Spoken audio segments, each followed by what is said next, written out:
The New England Patriots have fallen to the Pittsburgh Steelers at home for the first time since 2008.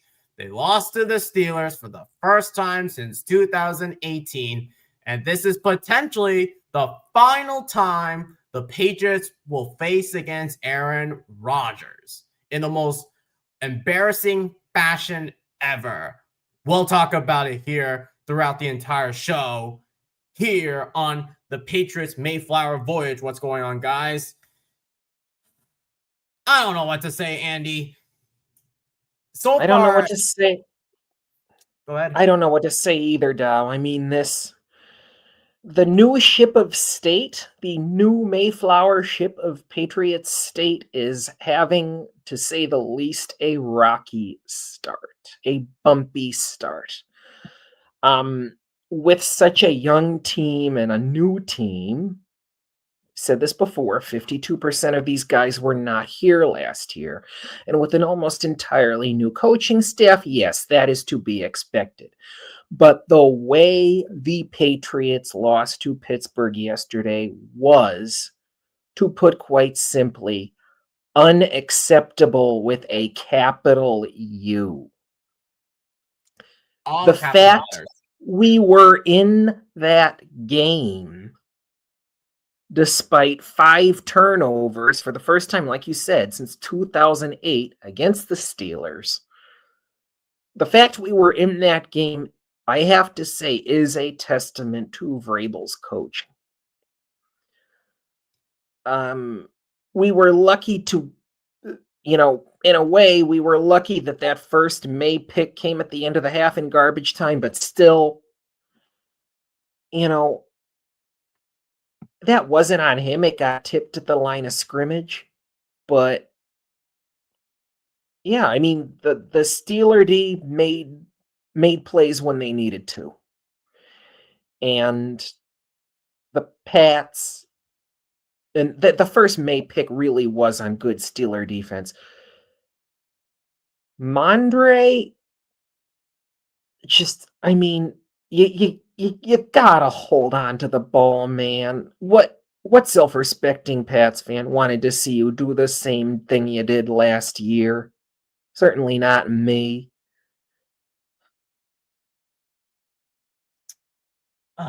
MONDRE. And you always see the caption, the name of the title, it says, bye-bye MONDRE.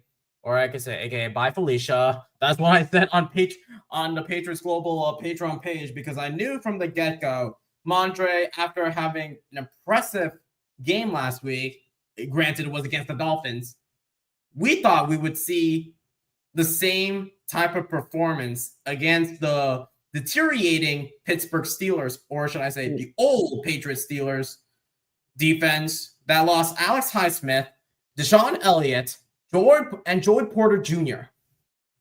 That was embarrassing. Yeah, Pittsburgh had a lot of keystones out on defense, but they still had TJ Watt. They still had Cam Hayward. They still had Jabril Peppers, whom we should never have cut. That was just stupid. And they had Jalen Reed. And they had Jalen, yeah. And Nick Herbig. Nick Herbig is not a half-bad linebacker out of the University of Wisconsin. No, he's not. By way of Hawaii. Yeah. And also Brandon Eccles, who played for the Jets these past 4 seasons, and he signed a 1-year deal with the Steelers. So, yeah, that's their other cornerback. And I'm like, what? And I'm not going to curse here on this channel, but what the actual hell was this play calling by Josh McDaniels, to be honest? I know. I mean, yeah, it's just, yeah, you force a pass. I read the same article I think I was reading earlier.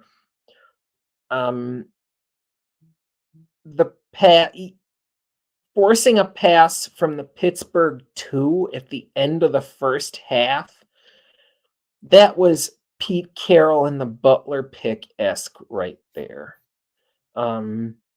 You've got Granted, he had a fumble already, but you've got Ramondre Stevenson and Trevion Henderson in that backfield. You don't trust Hendy not to,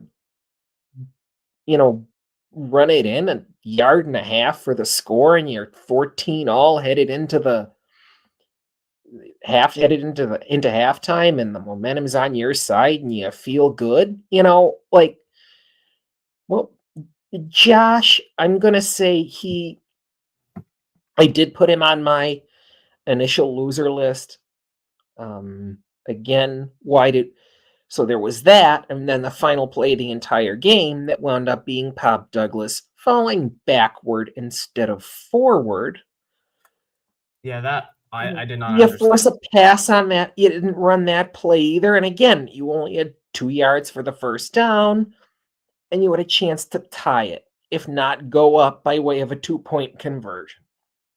Yeah, I'm like, I did not know about this fourth down play because I was basically doing homeless ministry, and I would rather do that than watch this abysmal showing by this offense because I'm like, how on earth did Pop Douglas have the audacity to continue to have another consecutive miserable performance?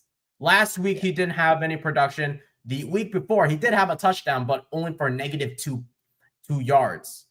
I'm like, come In on, the man. What? Raiders game, yeah. There was a reason I was really down on Pop Douglas in your pregame show with you, Austin, and Thomas. Though they were, especially that they were really optimistic that Pop might have a good game, and I'm like, no, you might want to throw Chisholm in here. I don't fully trust Pop. And they said, no, Chisholm is a rookie. He's still got to learn, even though he looked good in the preseason. But I'm really thinking, like, if you are Vrabel, if you are Josh McDaniels, we know that at the very end of that, the a little paragraph essentially from that press conference, I don't want to say he's having second thoughts about Ramondre Stevenson, but it did essentially say in as many words, we need him, is code for quit the Butterfingers. He's not. At first, I was really pissed that he said, "Oh, we need Mondre. He's necessary." And then Tyler reminded me, praise be, that this is actually because Vrabel is a player's coach. He does not shame them in front of either the media or the rest of the locker room, which Bill Belichick did freely when he was in Cleveland and when he was here. I bet you he's doing it right now at UNC. I bet you bucks to donuts he's doing it right now at UNC. And that really does wreck a team's morale. And we saw it during the dynasty, the early part, especially for, a few years. So maybe that's not such a stupid move by Mike Vrabel. But I mean, like I said after the Raiders game, I wanted to see more of the offense we played last week. I mean, yes, it was the dead in the water Dolphins against the Steelers, who, yes, are old, but they are still coached by one Mike Tomlin and always have playoff aspirations. This is a team that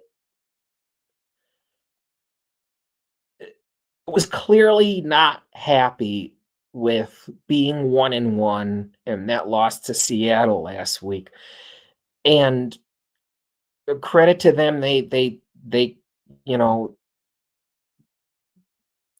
came into Gillette Stadium and played stellar defense, and that's not to be discredited at all. But their offense did very, very little to win that game outside of the touchdown to DK Metcalf. They could not run the ball. Rodgers was pretty much, when he was younger, he'd freely throw it down the field and find a wide open, I want to say Devontae Adams or um, Alan Lazard or whomever. We didn't, he wasn't gunning it yesterday. But although I think that touchdown to DK was good for about 16 yards, if I'm not mistaken. I want to quickly pause for a second, and I just want to read this comment because I'm like, am I watching the same game as this guy? Because this is what he said. And I know I don't want to hark on to these comments, but he said, sorry, but you guys are wrong. Diggs lost that game. I have a question for you, buddy. Where is the proof that Diggs lost that game for the Patriots? Because I saw zero proof that Diggs lost the game. Clearly, from seed to shining steed, that Stevenson lost them the game. Penalties lost them the game. Drake May playing hero ball again lost them the game. So I will not put blame on the Diggs because look what I saw from Diggs. He had three receptions out of 3 targets for 23 yards. Granted, he didn't have 0 touchdowns, still recovering from that ACL tear that he suffered back in week 8 against the Texans. So I don't see anything that Diggs lost in the game. Can you back me up on this? Because I didn't see any of it. It's basically on Pop and Ramondre and Drake May playing hero ball and the penalties. I didn't see Diggs losing that game either, DeAndre. I'm sorry, man. Thanks for watching. We really appreciate you. Yeah, exactly. But Diggs, I mean, you could argue he did us no favors in the Raiders game. Yeah, he didn't where get I'm any completely blanking on his stats right now, but yesterday's game, I'll go in order of the reason we lost. MONDRE, Pop falling backwards, foul after foul, granted, a couple of which should not have been called, and Drake May on that fumble. Drake, you've got this panel on your train still, but the hero ball has got, and he knows it has to stop, Dow. The thing is, why does he keep doing it? Is it the wide receiver? It could possibly be because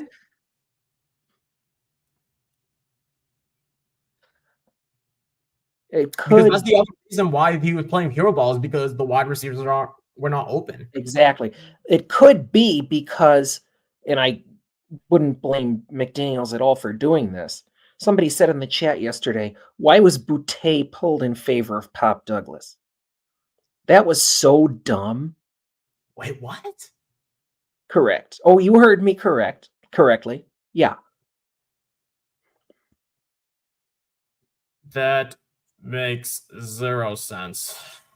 It makes no sense. I mean, like, you don't. Oh, I just like too many things went wrong for the offense in this game. And Morgan Moses was once again, as Austin keeps calling him, a turnstile. The Steelers had 5 sacks on May yesterday. 1, 2, 3, 4, 5. Count them. We had 1, 2, 3, 4, 5 turnovers. I mean, neither of those is a good number if you are a Patriots fan. Jeez, I just can't. This is like a heartbreaking game. Granted that I'm not gonna get into the statistics. There's something that I still don't understand, and this has been going on ever since that win against the Jets. Why can't we win at home? Why? How long? 3 and 6. It combined 3 and 16 over, I think, the past 2 years at Gillette Stadium. Not to this. I'm not counting that Bills game because that Bills game, we were supposed to lose that game to get that number 1 pick. And Mayo Exactly. won us that game because we were there was no value going up against the Bills seconds and thirds. No, there was not. Seconds and third. No, not at all. Not at all. And let me just pull up our guy Austin's little blurb here. He's got some defensive stats. I mean, we've been talking mostly about offensive woes, which you understand why. I mean, Drake May, through week 3, it's still a young season, is a top 5 quarterback in terms of passing yards in the NFL. But the reason the Pats are 1-2 is because, well, you could really blame May more for the loss against the Raiders because that pick changed the entire course of the game. Yeah, that did. And it basically nobody bounced back from that interception. They were going 3 and out, 3 and out, 3 and out.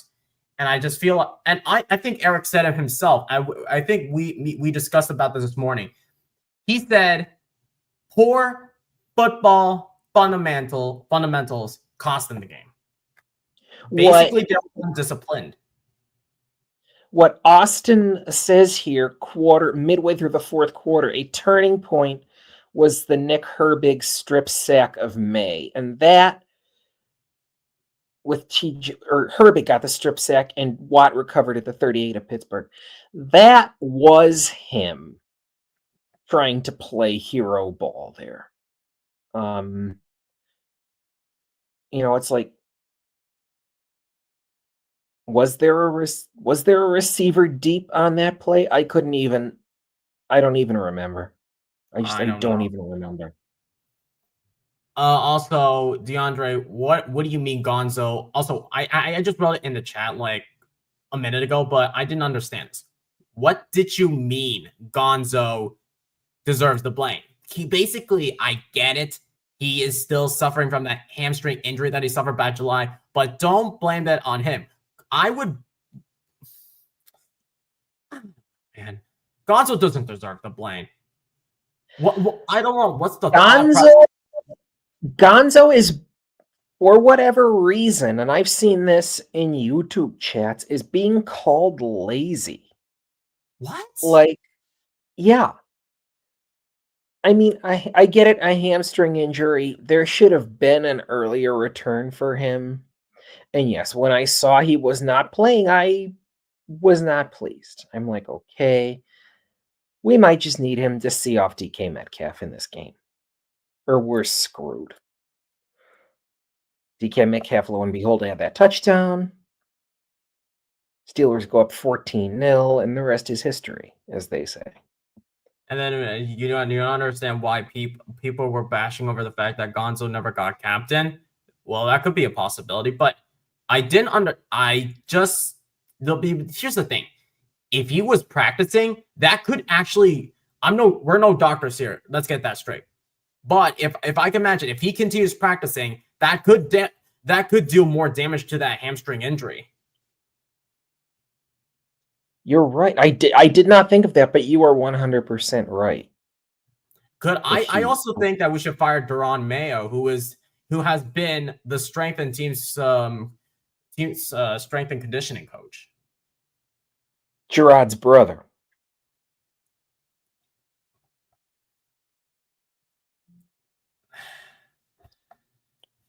Why hasn't Gonzo on the field? You ask Paul. I have zero clue. What does what? This is like. What happened? I just don't. People are just blaming it on Gonzo. I get it. Gonzo has been dealing with this hamstring injury for like weeks now, and everybody wants him to be back, especially going up against DK and all these matchups. But basically, to give a summary before we get into like breakdown of all the team stats, lack of discipline with 7 penalties, lack of fundamentals, DeAndre, he was out. What are you talking about? He was invisible out there.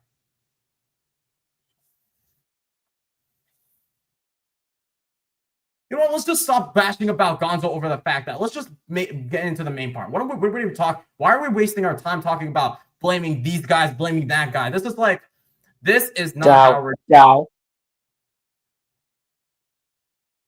Yes. Thank you. Take a I'm trying breath. my best to improve from that week 1 show. I understand. We all, as self-respecting Pats fans, want to see Christian Gonzalez back on the field. I wanted to see him against the Steelers. We all want to see him against the Panthers. And they must be feeling hot to trot after shutting out Atlanta. This is what happens when when sometimes I couldn't have this ADHD or autism or spectrum. So this is something that has been an issue. I've got it too. But let us segue into. Let's get back to the Sol Stevenson BS that I think we can continue. And what am I doing? Just pulling up the chat, focusing on the chat. I just wanted to read Austin. He says, quick little summary for your open. New England moved the ball 369 total yards, 26 first downs, at a 6-minute and 40-second advantage in time of possession.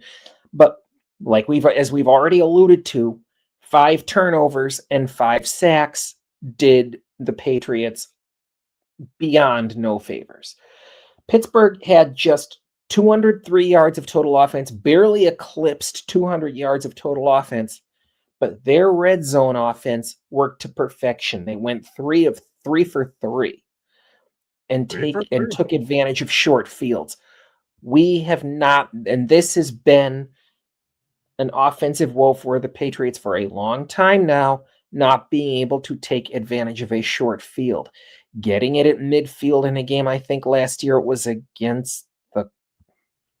one of the close games. Might have been either Colts or Titans. We got the ball either at midfield or just inside their territory and went 3 and out.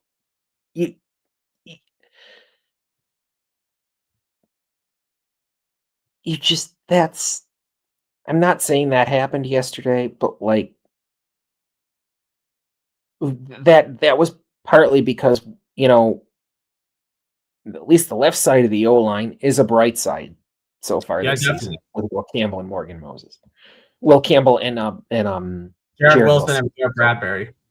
And Garrett Bradbury, unexpectedly. I mean, I was psyched when we signed him, but I didn't think he'd be the anchorman for this offensive line the way he has been for these first 3 weeks. What shocked me was that Garrett Bradbury, originally, he had his worst statistics when it came to pass blocking and had good statistics when it came to run blocking. So far this season, it switched, where he looked great in pass blocking, but not in run blocking. Oh, that's right. I remember we talked about that. In one of those early streams. We talked about that on our Dolphins post-game show. That the offensive line, it's like, okay, look, this guy's supposed to be a good pass blocker, and look, he's run blocking. Or he's supposed to be a run blocker, and look, he's pass blocking. And here's his PFF grade.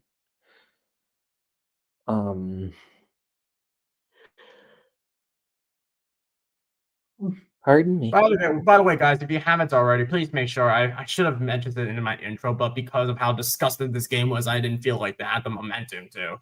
But if you haven't already, please make sure that you smash the like button, hit subscribe. It's completely free and helps us grow significantly here on this channel. Please share this with all your friends if you haven't already. And if you want to participate, please make sure that you're posting your questions and comments in the YouTube chat. As a guy who is not good at taking jokes seriously and trolling, it would be nice if we keep it at a minimal. I don't know how to say it, but just no trolling, please, because I'm bad at reading trolls, and then the last thing I do is just waste my time and then be like what it was during that first week where I made a big deal over the fact that we had Raiders fans, and then the whole trash talking, and let that be the whole main focal point to that show. And so every week throughout the entire MayeFlower Voyage series, this is the 6th episode. I'm trying to improve. All of us are trying to improve day after day as analysts, and especially that this is a young channel. We're currently at 89 subscribers, and it would be nice if we can get it to 100 subscribers so we can do a Q&A show, a call-in plus call-ins, and what else? Oh, that's right. We do have some giveaways if you're interested in collecting cards. So, yeah, well, you should be excited for that if we get to 100 subscribers. But Nelson brings up a really good point, and I think it's about time. Since we talk, I think we did mention about MONDRE 24/7. We have to talk about the guy who was drafted in the 6th round from Liberty University in 2023. How can he bounce back after 3 shitty games? Well, I'm going to segue into that with our guy Austin's wide receiver stats. Keyshawn Boutte, 2 catches for 28 yards. Mac Hollins, 4 catches for 27 yards. Stephon Diggs, 3 catches for 23. Drew coverage gravity, but was limited after contact. Not quite sure what that means. Demario Douglas, 2 catches for 7 yards. 2 catches for 7 yards. 3.5 yards per catch. And a behind line of scrimmage catch late that set up 4th and short. So he back-to-back plays there. He couldn't get the 3rd down. He couldn't get the 4th down. That's wham bam. Thank you, ma'am. I'm sorry. I don't want to be talking as negatively as I was about him on Thursday and saying that that Pop Douglas should be out.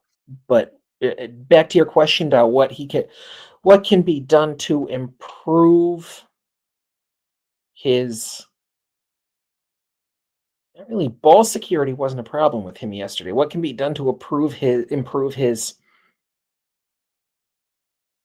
I guess, chutzpah, for lack of a better word, on the field balls, as it were? That is a good question, and I honestly don't have an answer. I wish I have an answer too, because I think the thought process this: Drake May can't throw it to wide receivers that are this tiny.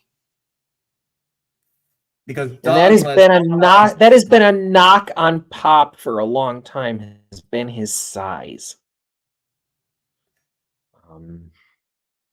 It's like going back to that old question in the draft: should we have drafted Tet because of how big he is and how much of a wide receiver 1 he was? But at the same time, we talked about this earlier in the offseason, where if it wasn't for his habits of not watching film and if he wasn't not opting out for the combine workout, it would have been a whole entire different story. Because if he at least had did a combine workout and say in interviews that he has been watching film and not developing these bad habits, we would have been drafting Tet McMillan over Will Campbell, and then we would have gone to the 2nd round, draft your guy, Josh Connolly. It would have been a whole different story. But it is what it is. It's like we don't have. And by the way, Josh Connolly has not been exactly a prize for Washington through the first 3 weeks of this season. And Campbell is making me eat my words time and again. So, did I want Ted McMillan? 100%. But do we need a left tackle? 100%. 100%. I think it's now time we're So going to need a right tackle because correct. last year the left side has been an issue. This time the right side has been an issue. And it's not because Morgan Moses is a bad player, but I think that age is catching up to him. Yeah. Oh, I think one of the reasons everybody is getting around him is that he's 34. Yeah, and he has been dealing with a lot of an injuries. offensive lineman. Yes, that too. And we should, I think, Poop Douglas, who is, I think I should everybody's pinpointing Poop Douglas. I love that nickname, guys. Boy. I love that. I love that nickname. Boy. Who's calling him that now? Shout out to DeAndre, man. He of how funny he is. He mentioned Poop Douglas just because he is turned into like, I wouldn't say a turnstile. He is turning into this biggest piece of poop for Drake May. Yeah. Yeah, to be frank, not good. But it's not good. And it's like, I thought he would be a gadget guy, but before the season started, throughout the offseason, the biggest concern with Pop has been his durability and his inability to stay healthy because of those 2 concussions that he suffered during his rookie season, 0 touchdowns. Everybody's saying, oh, I think Pop's going to hit 800 yards to 1,000 yards. After the first 3 games, we might think otherwise. What are your thoughts about it, Andy? I'm sorry, I was reading Austin's notes. Come again. What? Everybody thought that Pop would be like the guy who can get like 800 yards to 1,000 yards and be like this wide receiver 1 for the Patriots, even though he is more of a wide receiver 3 for the team. Do you think we might think otherwise about Pop and he could potentially be on the outside looking in?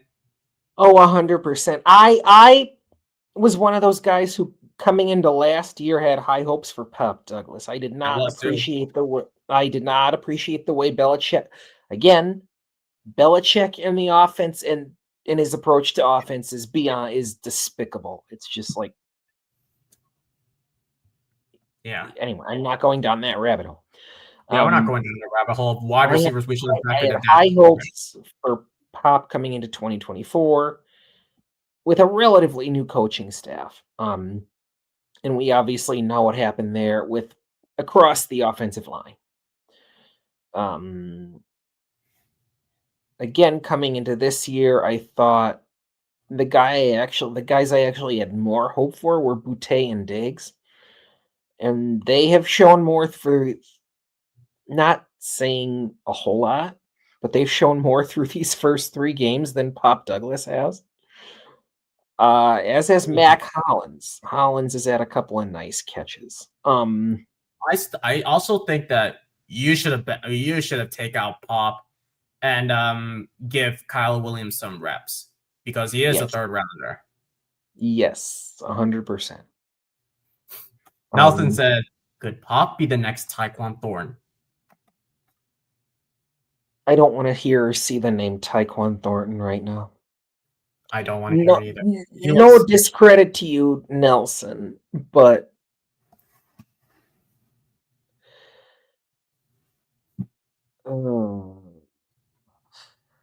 Kansas City Chiefs. I mean, he did nothing so far for the Chiefs so far. So they, because I'm looking at the Chiefs box. I wouldn't say the team stats. Let me pull out that stupid stat from Tyquan Thornton because he looked like total ass. Oh, what? Oh, you gotta be kidding me. 9 receptions for 171 yards for 2 touchdowns. No, I was gonna say last night, Dow, he was good. Yeah. God, what's with us not developing wide receivers properly? We had a coach who wouldn't know a modern NFL offense if it bit him on both legs. Really? That's how embarrassing it is. And now Pop becoming next one of those. I'm like, you gotta be kidding me. I'm hoping against Carolina because the only cornerback that I know for the Carolina Panthers next week, and we will get to those this upcoming Friday, is J.C. Horn, who I don't think should be paid this high.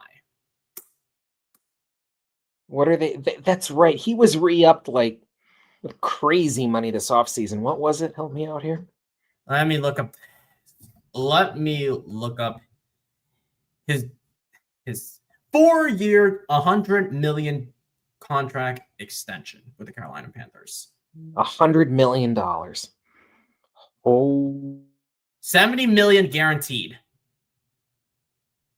did you say 70 million guaranteed? 70 million guaranteed over 4 years. Oh boy. He only made a Pro Bowl, which is basically more of a fan voting, less so much of a expert.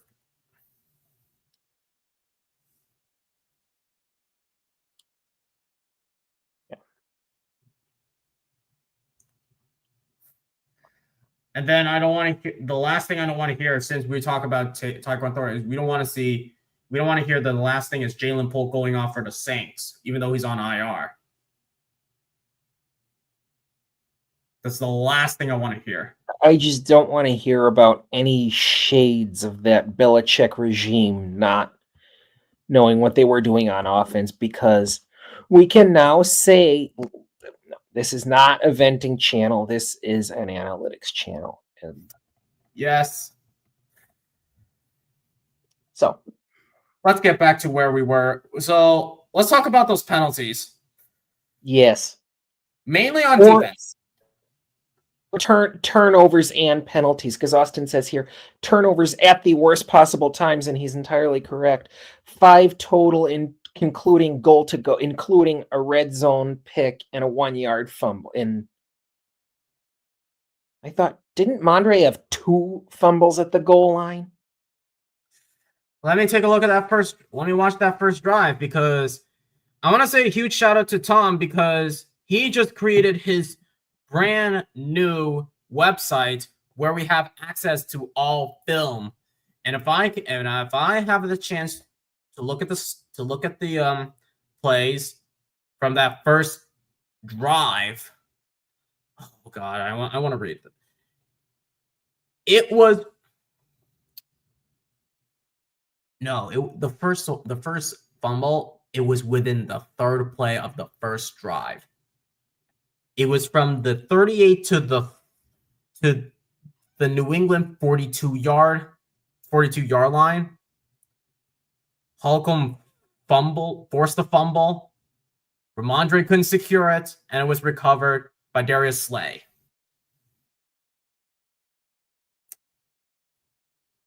To the Pittsburgh 46-yard line. Unacceptable.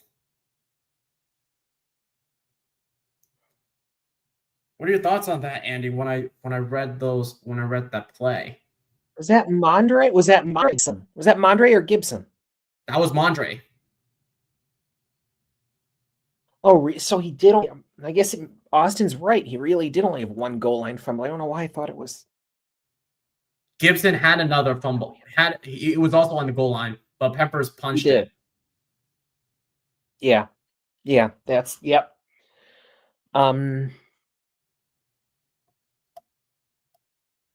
Yeah. I'm going to say this again. This was one of the most undisciplined games I've ever seen. Like, how? And yeah. How did we not have our crap together on offense? It's like, As Austin says here, turnovers the worst possible times, end zone pick, 1 yard fumble. That's essentially a 10 to 14 point swing and a loss by a touchdown. The edge protection was not good, especially on the right-hand side of that offensive line. 5 sacks allowed. Maye's pocket management was mostly solid, but the edges collapsed too often. Red zone efficiency gap, Pittsburgh 3 for 3, New England 2 for 4. He's right. That is where the game was won and lost, in the red zone. 2 and 4 in the red zone. That's disgusting. 3 and 3 for the Steelers. Yeah. Oh my gosh. Sustaining drives did work, as they did against Miami last week. New England had 26 first downs, and our third and fourth down percentage is way up over last year. This is 6 of 13 on third, 4 for 5 on fourth. Structure and sequencing. Structure? What do you mean by structure? I don't know, but right now I'm on Tom's website, and I apologize that I can't show the play because Roger Goodell is gonna be hard on us when it comes to, like, if we like display NFL film, we could get copyright for that. So I'm gonna be playing because I'm going to be playing. I'm watching the clip right now on Tom's website. Huge shout out to Tom once again. I'm looking at this play. The first fumble that MONDRE costed us within the first drive. It was sickening.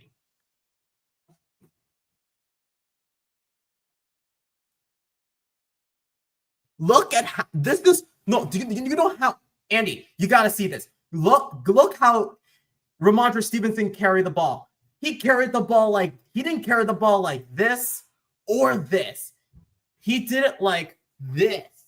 He carried it like a baby, which you cannot do. That is a recipe for losing the ball.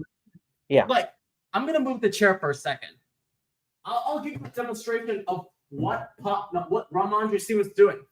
Basically, Drake Maye was given the ball, and this is how he ran the ball. And then it popped off the ball like that. I didn't even see that during the game. Oh boy. I'm watching the clip from the end zone, and that's he was like, Cole, it's not even secure. Like, there was like no ball security from Ramondre Stevenson. Let's hope somebody on the coaching staff, preferably either Vrabel or McDaniels or both, is looking at that film right now. They better be watching that film, because if Carolina does the same crap, and last year they were one of the worst defenses you've ever seen, if they do that against Ramondre again, Ramondre is going to say bye-bye. Ramondre is going bye-bye.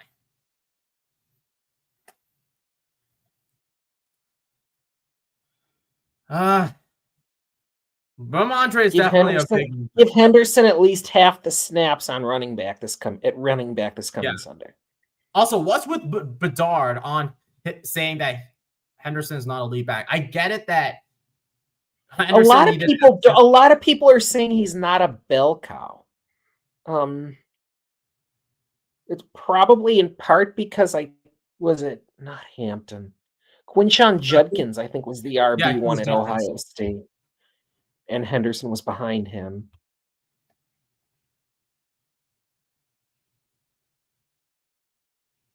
Anyway. Oh boy.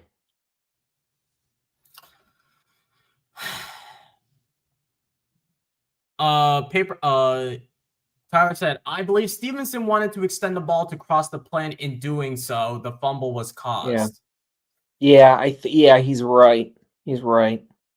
And as I get it, that the Steelers defense allowed 31 points. And I knew Thomas was right about this. He said, do not sleep on the Steelers defense, because Mike Tomlin has been the Pittsburgh Steelers head coach for so many years. And you know how good his defenses are. I know. And like, Tomlin,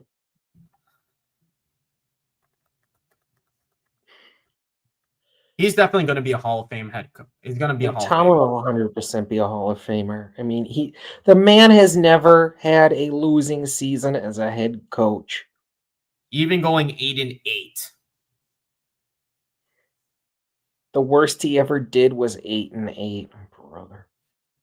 Also, did you notice that when we look at all these like who are going to be inactive, Derek Harmon was actually in the game, and he actually made an impact for that defensive line. Yes, he did. Yeah. Deron Harmon. No, wait. Who? I mean, Derek Harmon, the defensive tackle out of Oregon. First rounder. The defensive tackle. Yeah.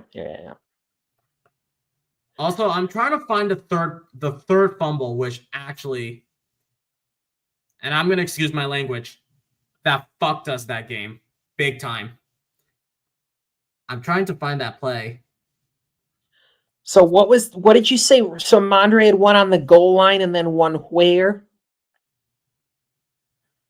I'm trying to go into the fourth. I'm trying. I think it happened in the fourth quarter. I'm trying to find that play. Oh, wait.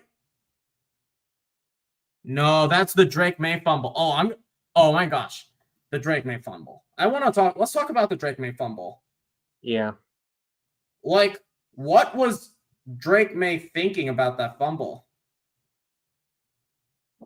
Like, just throw the ball away.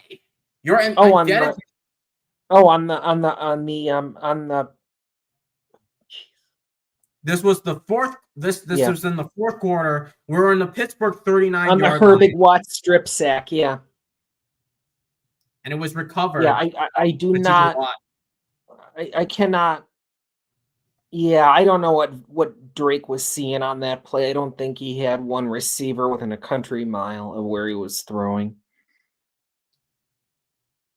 It was like, oh, there's one more thing we want to talk about. The intent that the call that Mike Vrabel threw for a challenge flag. We all thought it was going to be an interception from Drake Maye. Not the interception that was intended for Kayshon Boutte. The interception that was intended for Pop Douglas that was called back because it wasn't a clear interception. It wasn't. Yeah. That was not an interception. And I just thought another play that like could have been disastrous for the Steelers was and it was fairly late in the fourth quarter. It was a punch out by, I gotta find the article. It's gonna drive me crazy. I'm trying to find the other fumble and watch that clip because oh my gosh, it was those fumbles. This is hard as Patriots fans, especially talking about these two stupid fumbles by Ramondre Stevenson. I know. Like, you can't. I'm gonna hark on this. This is your fifth NFL season. Last season, you allowed 7 fumbles and 3 were lost from the opposing team. Let that be known, Ramondre, that if you make these mistakes again, you are cut because we gave you an extension because of how much of an asset you were supposed to be. The first season that you got within that that contract extension, you shat the bed big time. Not because of how bad the old line is, but how badly you crapped the bed. Oh, I think. Wait a minute. I think I know that the second fumble. This was in the third quarter. This was after Spillane. Let's talk about Spillane for a second. Spillane bounced back this game, even though he looked horrible the first two games. What were your thoughts on Robert Spillane bouncing back? 15 tackles for 1 tackle for loss, 1 pass deflection, and 1 interception. What were your thoughts on Spillane? Yeah. That was.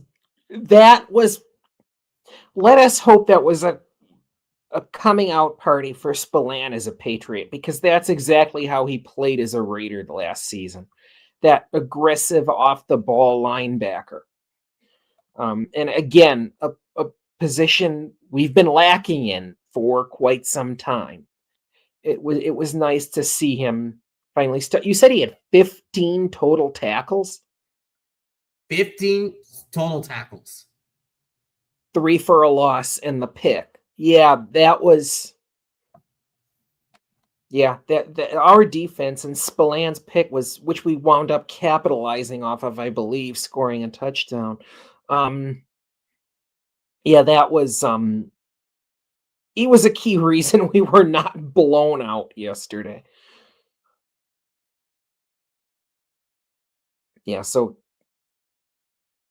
doff of the cap to Spillane. He finally came through in a loss nonetheless, but let us hope that was his coming out party in Foxborough. Yeah, I hope that he continues to improve, because he was third in the NFL in tackles. He was a huge asset for this Raiders defense, and we gave him this huge money, and we named him captain for this matter. So there's high expectations for him, especially when he's the captain for this defense. And he's supposed to be the asset for the team. But when I want to ask you this, Andy. Mm-hmm. There's one open spot left. Will there be a chance that you might see Tavai being back before that, by the time we play against Buffalo at Highmark Stadium for the final time, Sunday Night Football?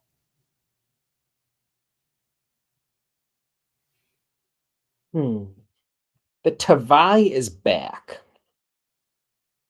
What was his injury again? I'm blanking. Knee injury during mandatory minicamp. There's a chance, but I wouldn't bet money on it. That's a knee injury is usually a long absence from a football field. I wouldn't rush him. I wouldn't rush him back for any game. I see. So I'm currently watching. Right now, Ellis looks like a liability in coverage. So it seems like I think it's about time that we have to slot Tavai. And I know that Tavai is not great in coverage, but at least he could be an asset for you when he's not out of position. So I'm hoping and praying that Tavai, when he's back, he looks a lot better, doesn't talk shit to the fans like he did when we were playing against the Chargers last season at home. And you know what happened. Everybody turned against him big time. Yep.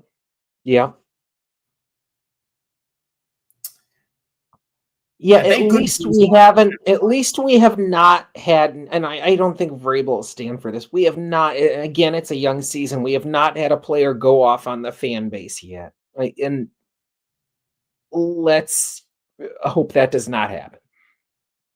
Mm-hmm. So I'm watching that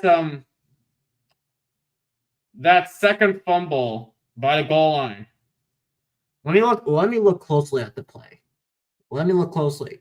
Drake Maye hands off to Ramondre Stevenson.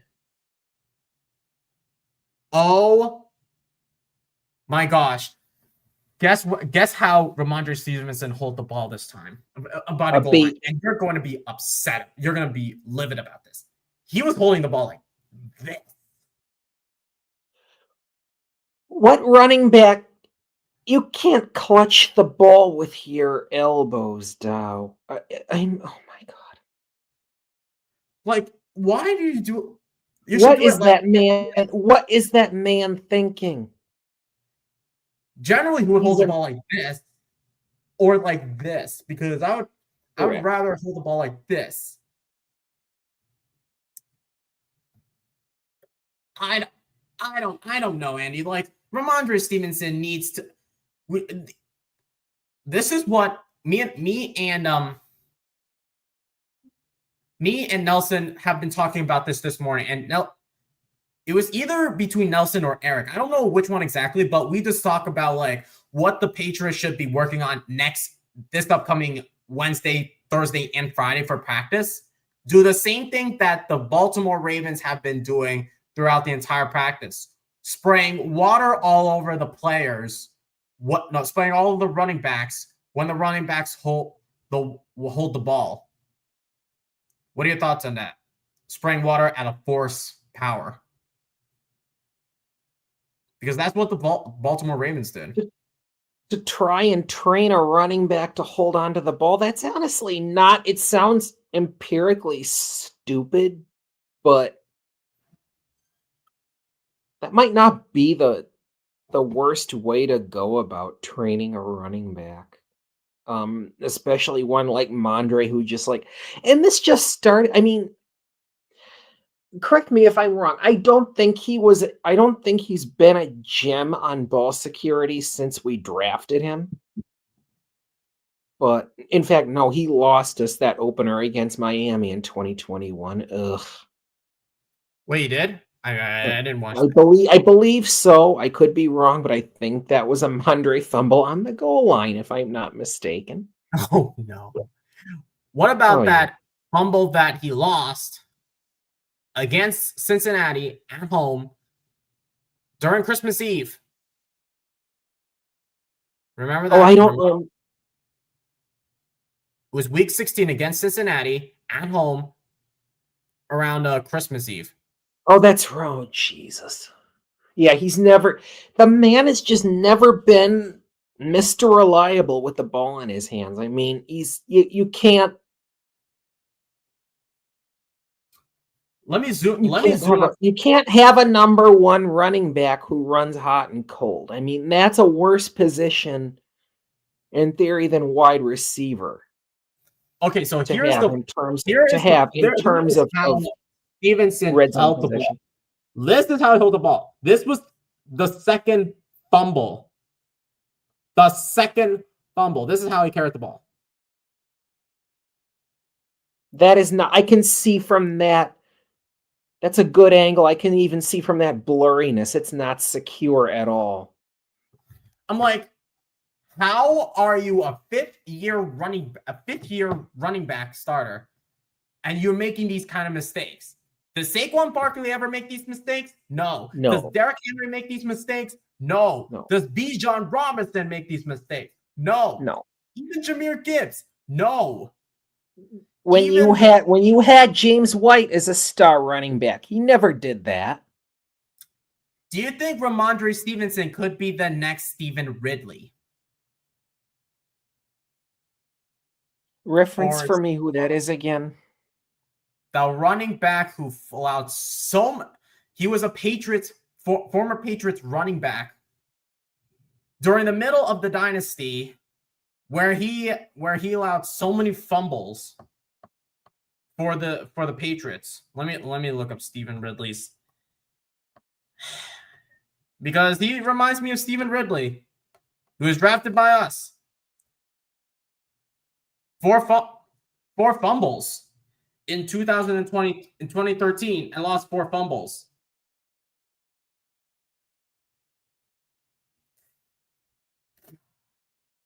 Yeah, that's not a bad comparison at all.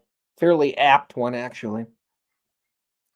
It's like, I don't blame the Gibson. I don't blame the Gibson fumble. I blame more on the Stevenson fumble, less so much of the Gibson fumble, because if I look into that Gibson fumble, and I'm just gonna try to recall which when it was. Okay, so also, why do we? Okay, I think I can watch that. Let me watch that play. This is by the 42-yard line. Gibson was going. Hold on a sec, though. Okay, hold on.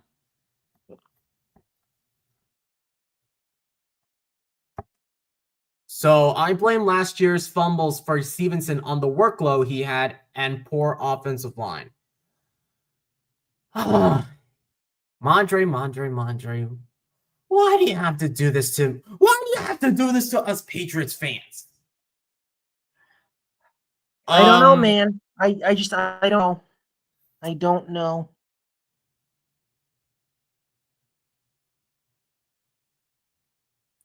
Oh, not this again. What happened? Steve, I'm watching this Gibson play where basically Peppers made a play. So basically Gibson held the ball like this, then hold the ball like this, then back to holding like this, and then Peppers punched that ball. Do you think we should fire Todd? Could the running backs coach also play into a factor, since we haven't had because ever since we lost Ivan Watts, who was like the longest tenured running backs coach in the league for the Patriots. If that's his name. I don't remember the running backs coach back in the day for the Patriots. But what I do remember is that Tony Dews, guess who he was the running backs coach for? The Jets. Breece Hall. Oh boy. Yeah. I'm like, why? Why would you bring in a running backs coach from the Jets when Breece Hall looked like a total disaster for the Jets? Yeah, that was. Oh, it's Ivan Fears. That's the running backs coach. There we go. But go ahead, Andy. No, I thought you were talking about Tony Dews. I thought. Wait. Yeah, we're talking about Tony Dews, but I was trying to find that running backs coach that we had for so many years, and it was Ivan Fears. It was Ivan Fears, yeah. I mean, yeah, that, oh gosh, if that really was a stupid hire. Why would we bring in a running backs coach who was for the Jets? Yeah, you're right. And then Todd Downing, he was also with the Jets, but he was more of the passing game coordinator than less so much of the offense and the play caller, less so much for running backs coach. I felt like Thomas Brown should have been more of a running backs coach, because he was working with the running backs for the Rams. And yeah, he was the running backs coach for the Rams, for South Carolina, for the South Carolina Gamecocks, the Miami Hurricanes, the Georgia Bulldogs, the Wisconsin Badgers, Marshall, Chattanooga. Why couldn't we have Thomas Brown as the running backs coach? And then bring back Nate Cayley as our tight ends coach. Oh, Nick Cayley. Would have been really nice to bring back Nick Cayley. He was one of the guys I wanted for head coach coming into last season. But yeah, imagine if Thomas Brown was our running backs coach, it would have been a whole entire different story, because he had Kyron Williams, Cam Akers for the Rams. It would have been completely different.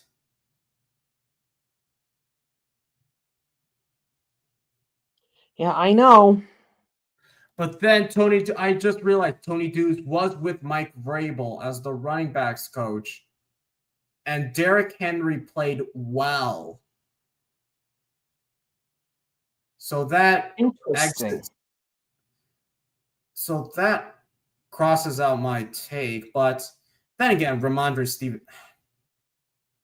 No, I think MONDRE is. It's on MONDRE, not on the coaching.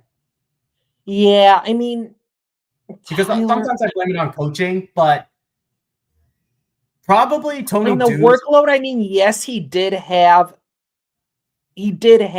too big a workload last year, because he essentially was the only running back. Then why didn't they use Gibson, or maybe Jermichael Hasty, or even Terrell Jennings? Oh boy!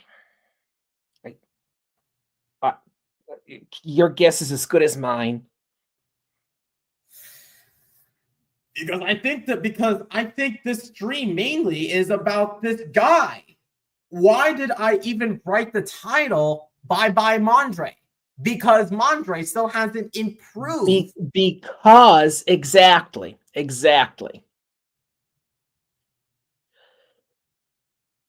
Austin, I'm sorry we haven't gotten to more of your talking points, man. They're I wish awesome. you were here to vent your frustrations because he went to that game with his fiance. It would be nice. Yeah, that's right. First hand eyewitness. Oh,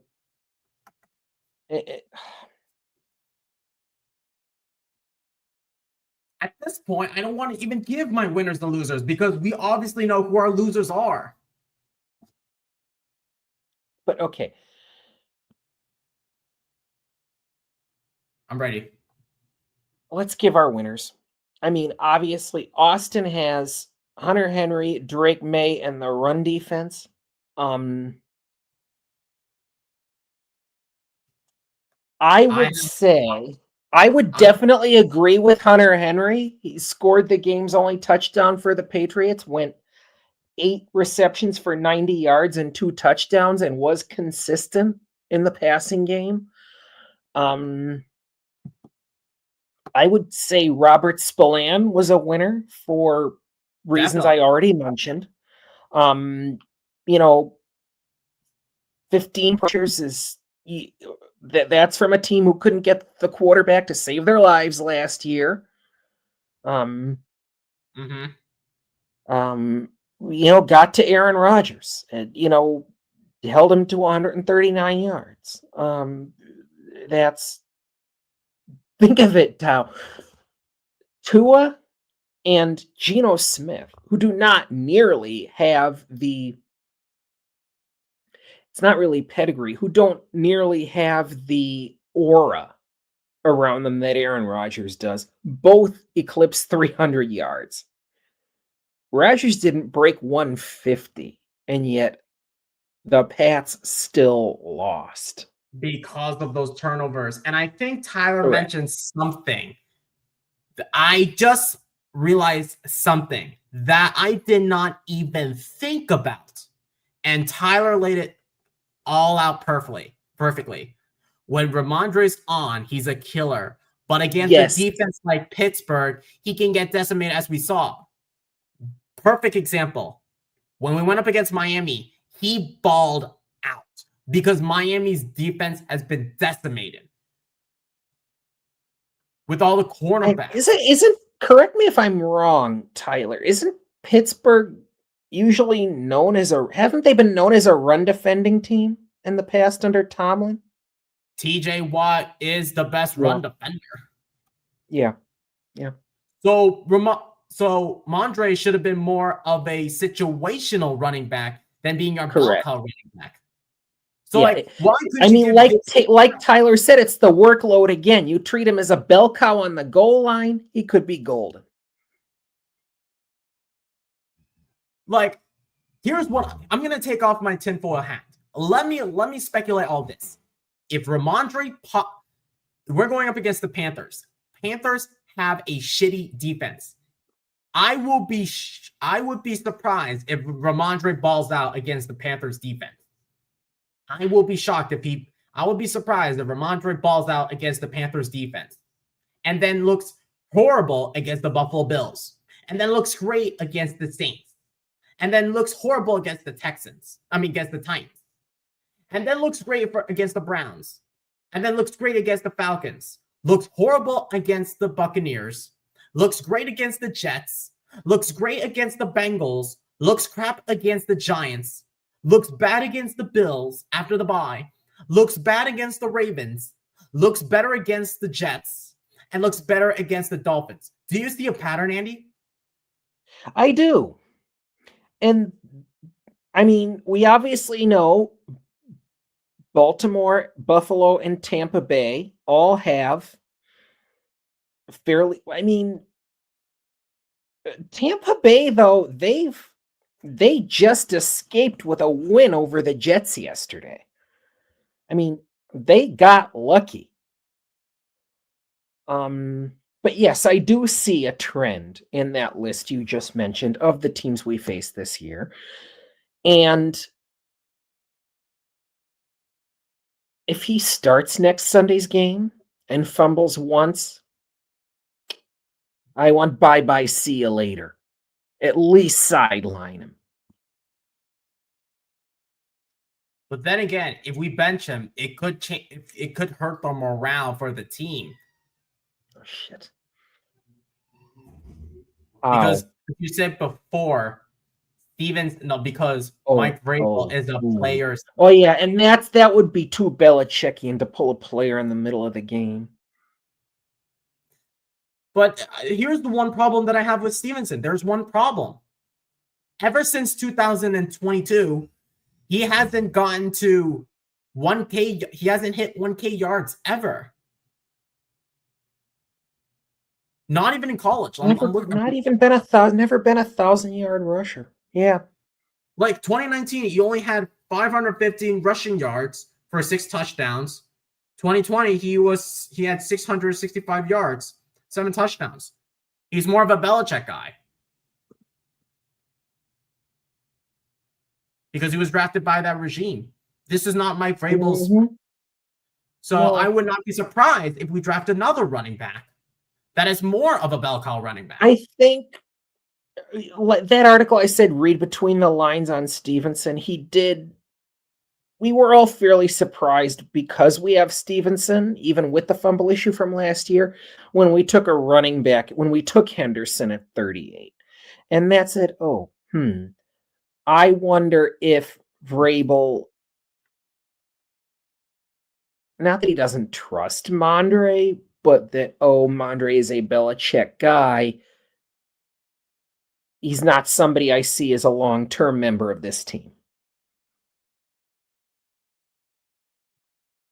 Interesting. Nelson's asking, are you currently watching the Monday Night Football game?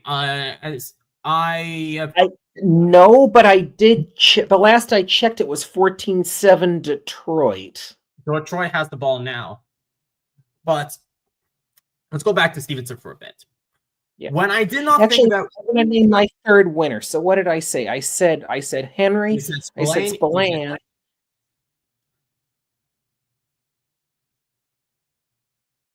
I got another one. I love my boy Drake May, but I don't want to call him a winner this week. I'm sorry, Austin. If you're watching, I got another. I want to say the third winner is Harold Landry. You read my mind. He was my because he made a great play on special teams. Yep. What did he ground Pittsburgh inside like their 2 or something? I think so. He forced a fumble, and unfortunately the Patriots did not recover. That was that late. That late fourth quarter fumble that was forced by Landry, and we were inches from getting the ball. And he forced it 3 and out, which I love. If Harold Landry continues the ball at that, I will not be surprised he becomes Pro Bowler again. And he could potentially be second team All-Pro. Yep. So my 3 losers, MONDRE, and MONDRE. No. My 3 losers are MONDRE, obviously. Pop Douglas. 100%. And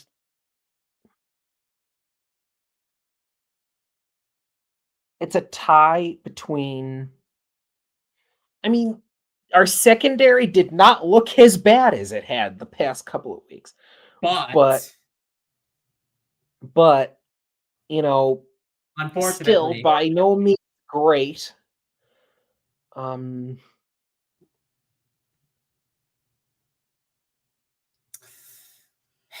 I do so MONDRE, Pop, and it's a toss-up between the secondary rather. Yeah. And Morgan Moses.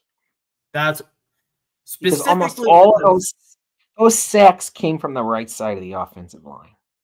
And I think Onwenu is playing out of position again. You think he should play right tackle? He should have been playing right tackle.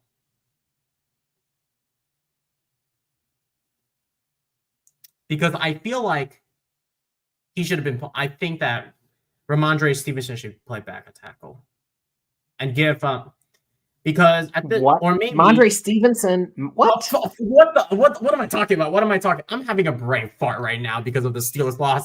Forgive me. I think Onwenu should either go back to right tackle or give Marcus Bryant reps at right tackle. I would not mind seeing Marcus Bryant at all.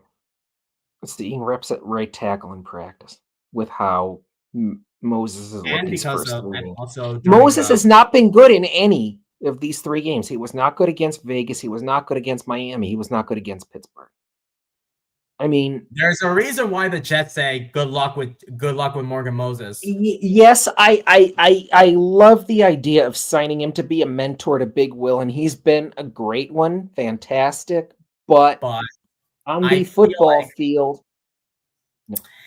I feel like instead of being a player, he should have been more of an assistant offensive line coach. He is by far not assistant O-line coach would not be a bad look for him. Because not at based all. on what I've been seeing with him and Will Campbell and Marcus Bryant, I would be amazed if Morgan Moses retires, maybe rejoins the Patriots as an offensive line coach, maybe be the assistant offensive line coach under Doug Marrone, watch all these, maybe just mentor all of these young tackles. Okay. Even Vidarian Blows. But yeah, I feel like Morgan Moses is more of a coach at this point. Yeah. So my 3 down are Morgan Moses, Pop Douglas, and Ramondre Stevenson, and Ramondre Stevenson, and Ramondre Stevenson. I want to say Ramondre Stevenson too. My second loser is also Pop. My third loser is definitely, I thought it was Josh McDaniels, but his play calling is sometimes okay, but it's actually going to be Alex Austin. Alex, okay. He was my tie for third.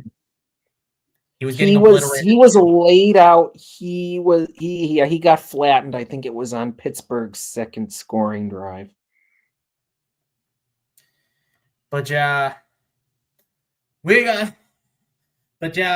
those are like our predictions at this point. Like this whole live stream is basically about Ramondre Stevenson and Ramondre Stevenson only. But for the next 10 minutes, let's briefly just talk about a couple more things about Ramondre Stevenson before we end the stream, because this has been one of the most painstaking games from Ramondre Stevenson's. Like, I get it that he has been given this workload, and I think he needs to go. But do you think, Andy, we look into free agency, and I know running back is generally not our biggest needs, but based off of this performance, do you think, and you can say yes or no for me, do you think that we need to venture into running back in free agency?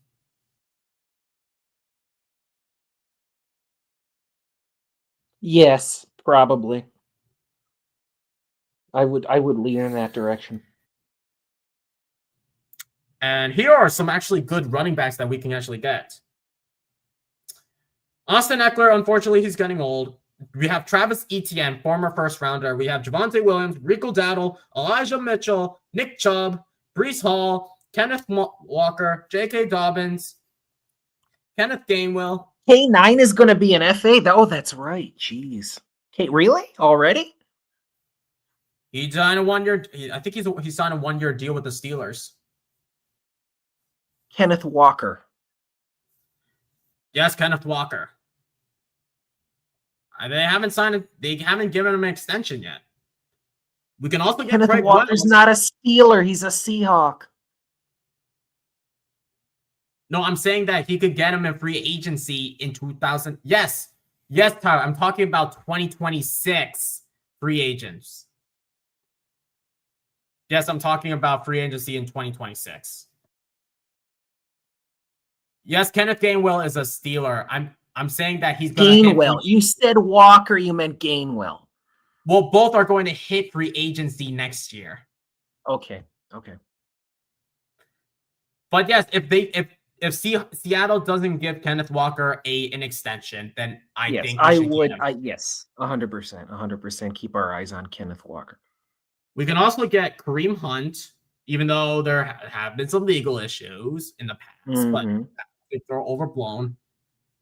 There's Ken Nwangwu. He's the kick returner for the Jets. No, thank you. We got Brian Robinson. We got Craig Reynolds.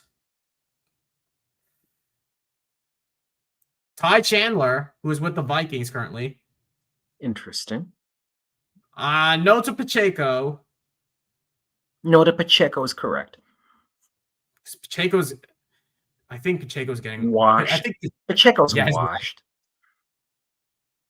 Yeah, I think that injury killed him. Yep. The injury where he lost this, where they beat Cincinnati, but yeah. But yeah, but out of all the running backs that I've listed, Andy, who do you think the Patriots should target at running back if the woes from MONDRE Stevenson continue and Gibson unfortunately doesn't step up, and if it's too early for Henderson? I like K9. I don't mind Kenneth Gainwell. I've always kind of actually liked Kenneth Gainwell. And I would say Austin Eckler, but he is getting OLD. And he's on IRR.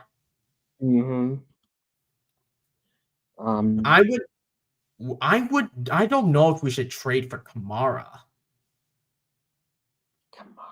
A lot of people still like Kamara.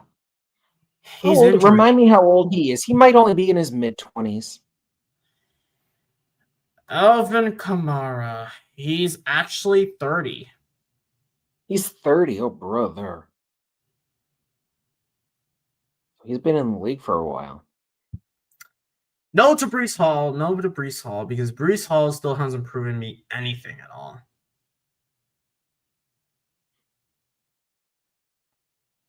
And Breece Hall is the Jets' RB1.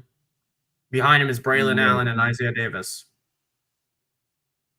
I mean, if it weren't for the legal issues, I'd say Kareem Hunt. Yeah, he's looked great so far for the Chiefs. But I bet you that they're going to resign him. Of course. But then you can always look into the draft. Even though I don't think we're going to look into running back this high like we did this past offseason. Kareem Hunt is also 30. I thought he was up there too. Also in the same draft class. Excuse me, as Kamara. As Kamara, okay. Would you? I think we would. But hey, there's a possibility we can trade away Stevenson for Kamara, and eat up most of it and take some of his cap. We would like trade Ramondre. Peyton. They don't have Sean Payton anymore. That's Denver. I don't even know who the head coach is. They have Kellen Moore. Oh, Kellen Moore. He's more of an offensive guy, isn't he? Yeah, he was with the Cowboys as the offensive coordinator for the majority of it. Then he was with the Chargers with Herbert, and then won a Super Bowl with the Eagles as the OC. Yeah. But yeah, I think that the Saints but we're going up against the Saints in week 6, so we will talk about this later and maybe venture it to see if we can Saints. They did draft Devin Neal. We could trade Kamara, maybe trade away Stevenson, and maybe a 5th round pick for Kamara, or a 4th round pick for Kamara by the deadline. 5. Okay. Considering his age, 5.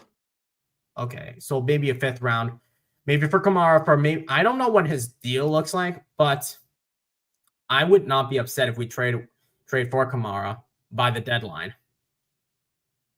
Which is when? Sometime in November. Let me check the trade line.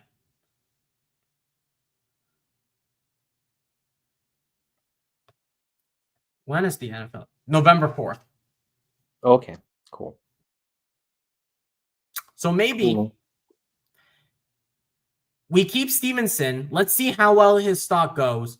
And if there are teams that need a running back and we still think that Stevenson looks like crap against these top tier defenses, I would trade away Stevenson for Kamara, let alone cutting him.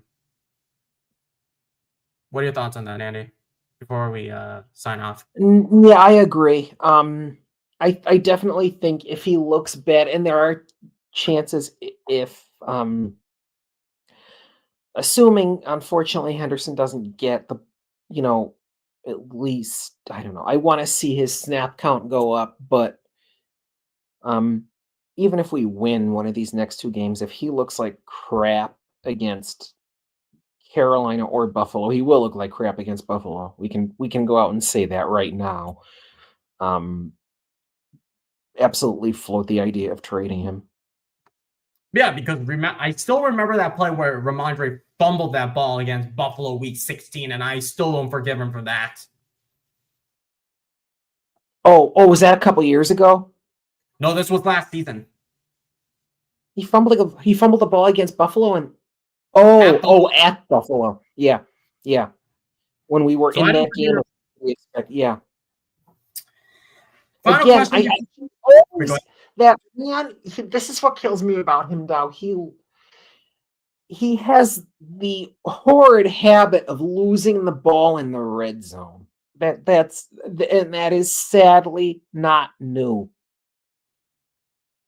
Like, this is his, and I'm gonna say this again and again and again. This is his 5th NFL season as a starting running back, and he still does this shit. Like, what does he learn? Nothing. Like, we should have never given that. And Vrabel, essentially in his press conference at the end, said essentially, he said MONDRE hadn't learned anything without saying it in the end, really. So he hasn't learned anything while seeing it? Or something else? I didn't hear. No, okay. Hear this. I'm hearing it. Okay. Mike Vrabel. This side note. Somebody said in a YouTube video earlier that was the Mike Vrabel press conference, like he sounds bored or something really stupid. I'm like, bro, what? When do you ever see a coach animated in a press conference? You don't. Except stupid Brian Schottenheimer. And by the way, the Cowgirls 1-2. Lost to the Bears in the worst fashion, 31-14. Let me read this. I have it. I have the quote. Well, we've got to continue to practice the crap out of it. We also have to do a better job of protecting said person with the ball, whether that's the quarterback, whether that's the running back, or the receiver. We're all responsible for the security of the ball. It starts with the person who has it, and then it falls upon the people that are blocking. Again, we'll continue to rep it. If we have to put 2 hands on the ball, when we're going through there, that's what we'll have to do. The only thing I know how to do is to continue to practice it and work it. But then also, maybe it's not so much the person that you see, it's the person you don't see. Is that the quote you were referring to, Andy? Vrabel? Yeah, that's from Vrabel. No, I was referring to this, and it can be summed up thusly. While the team needs Ramondre Stevenson's ability, he must improve his ball security after 2 fumbles in the recent game against the Steelers. Interesting. Yeah. And then in here. Mm-hmm.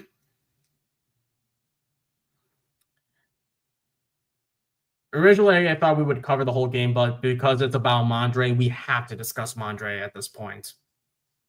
Quote, we're going to need him, Vrabel continued. We need his ability, but we also need to take care of the football. That's a long answer to tell you. I'm not really sure 20 minutes after the game what we're going to do, but we need him. He helped us win a football game last week. It's a different story today. Read, Fair. he lost. Read the coach saying, he lost us this game. But this is what I don't understand.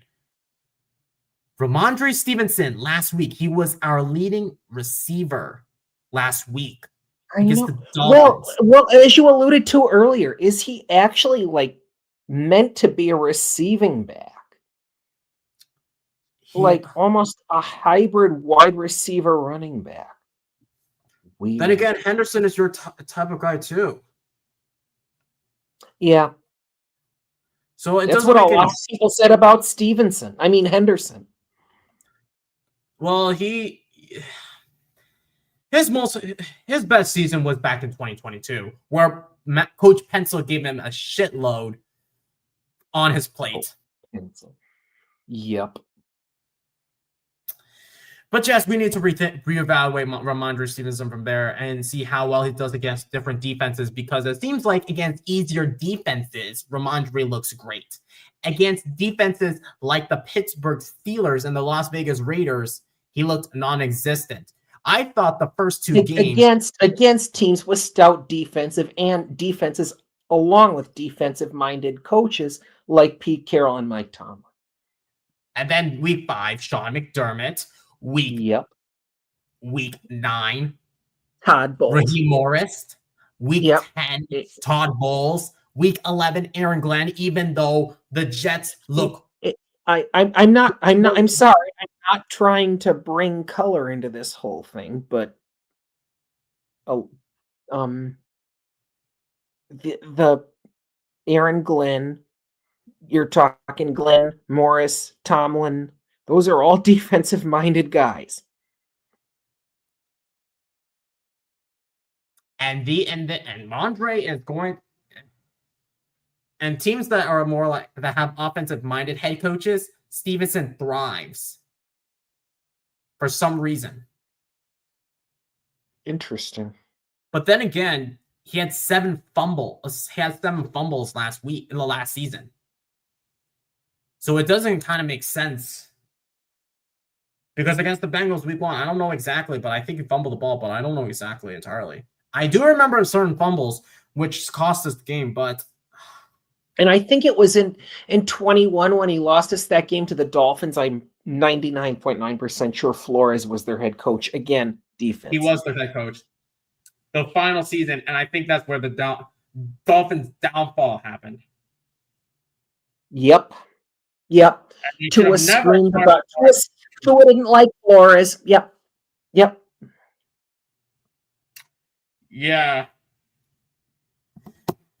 Gosh. So, granted, if Austin was here, I actually did touch some on these talking points here. Yeah. No, it seems like this whole entire show is about Ramondre Stevenson and Ramondre Stevenson only, because he lost us the game big time. And if Ramondre Stevenson never made these mistakes, we wouldn't be talking about it.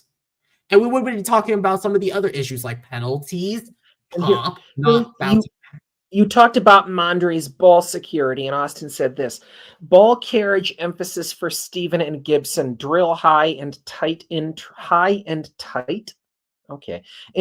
and goal line 2-hand clamps, like you alluded to, instead of like cradling it like a baby.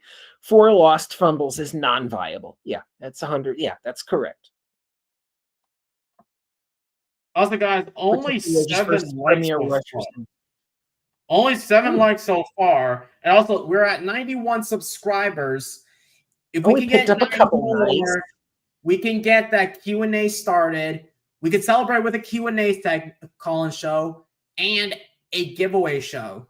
All you need, we'll get all these details once we hit 100 subscribers. And we appreciate all your support, guys. I'm sorry, guys, if it's a longer stream. It's just that because this Stetso player screwed us the game big time, we wouldn't be talking about this.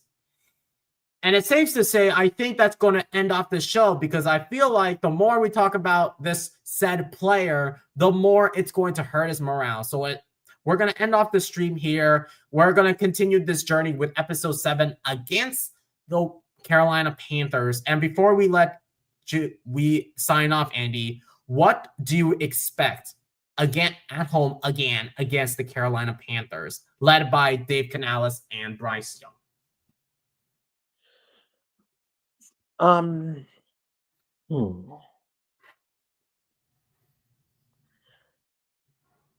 Well, like I said earlier, I think this is a team coming off, I believe it was a 32-0 victory.